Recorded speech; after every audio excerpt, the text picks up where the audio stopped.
L'expression «la nouvelle vague» est communément utilisée pour décrire la nouvelle génération de cinéastes français qui a émergé à la fin des années 50.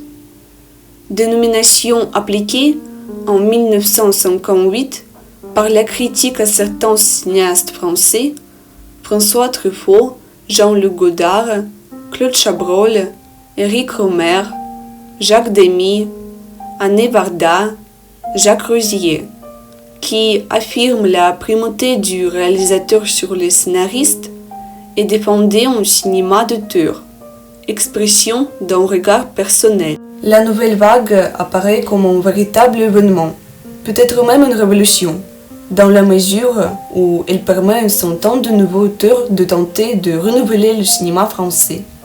On pourrait dire que le seul trait commun aux auteurs nouvelle vague était leur volonté de se démarquer du cinéma, dit de qualité, passer par la moule des studios au profit d'œuvres plus personnelles.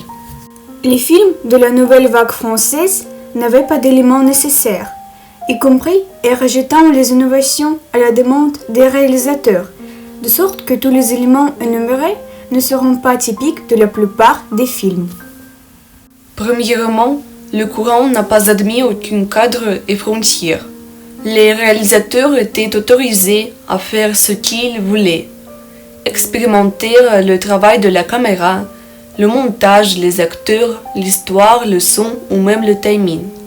La seule chose qui n'a pas été encouragée était de travailler avec de grands studios, qui, même à l'ère du boom des débutants et de la créativité, refusaient de renoncer au contrôle de l'œuvre. Un rôle important a été attribué au travail de la caméra. Maintenant, la caméra pouvait être située n'importe où et interagir avec les personnages comme elle le souhaitait. On peut désormais filmer n'importe où, même à l'intérieur d'une voiture ordinaire.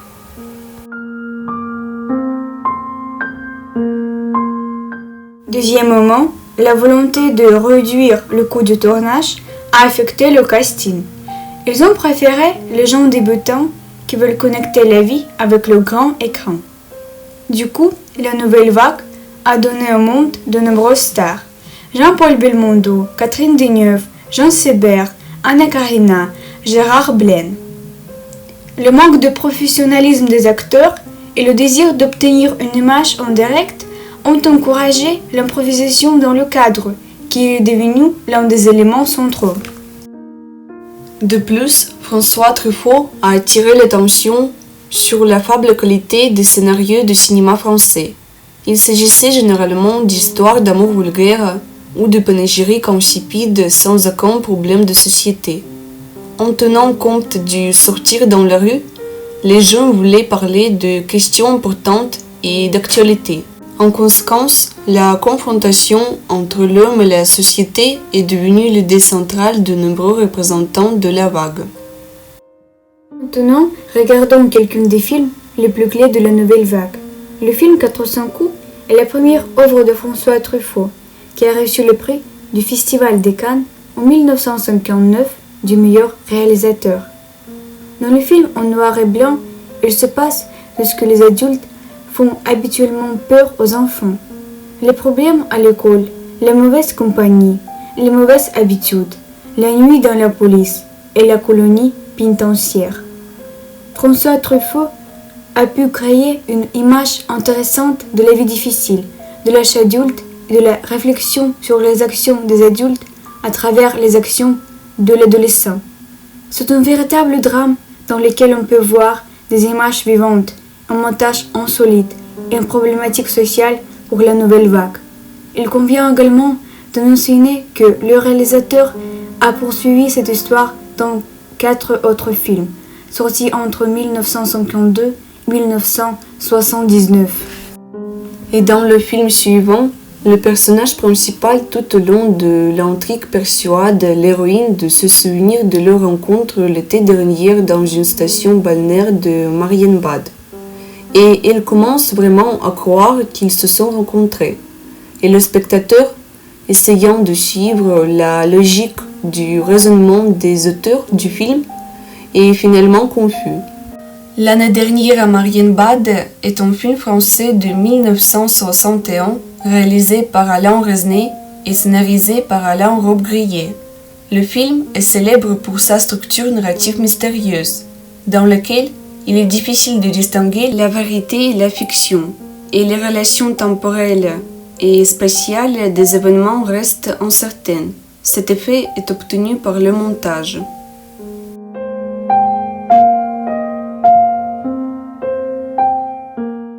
Premier long métrage de Jean-Luc Godard, Au bout de souffle, raconte les ennuis de Michel Poicard, qui gagne sa vie en volant des voitures chères. Il ne pense jamais aux conséquences de ses pétreries criminelles. Il vit simplement comme il veut, ne comptant sur personne. J'aime beaucoup la France.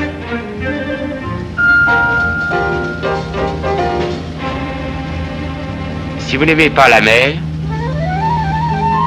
si vous n'aimez pas la montagne, si vous n'aimez pas la ville, allez vous faire foutre. Oh oh! Des petites filles qui font de l'autostop. Le film a été tourné sur un petit budget. C'est pourquoi un fauteuil roulant a été utilisé pour le mouvement dynamique de la caméra. Le script a été composé par Godard et Truffaut, juste avant le début de la journée du tournage, et le dialogue des acteurs a dû être improvisé au cours du tournage. Le premier long métrage de Godard a identifié les principaux signes de sa journée, de l'esthétique, la négation de lois de montage, la ligne de scénario, tournage au pavillon, une interprétation du jeu du film documentaire-témoignage de son époque, annonçant l'esthétique postmoderne. Il y a des techniques de collage, des citations et d'allusions. Enfin, la dissolution du genre du début à lyrique d'auteur dans le texte. En conséquence, grâce à la nouvelle vague française, le cinéma s'est enrichi de nouvelles technologies et de nouvelles techniques. Le spectateur s'est immergé dans l'espace cinématographique sans préparation préalable. Le héros de l'écran est devenu une réalité, dans laquelle il y a un héros moderne. Le refus de l'artificialité a déterminé la participation dans les films d'acteurs peu connus ou non professionnels. Le montage n'est pas devenu un moyen d'imiter la réalité, mais un moyen de s'en sortir. Dans l'espace de la nouvelle vague, l'idée de l'estime de soi du cinéma a été formulée. Grâce à ces innovations, nous observons le cinéma moderne tel qu'il est maintenant.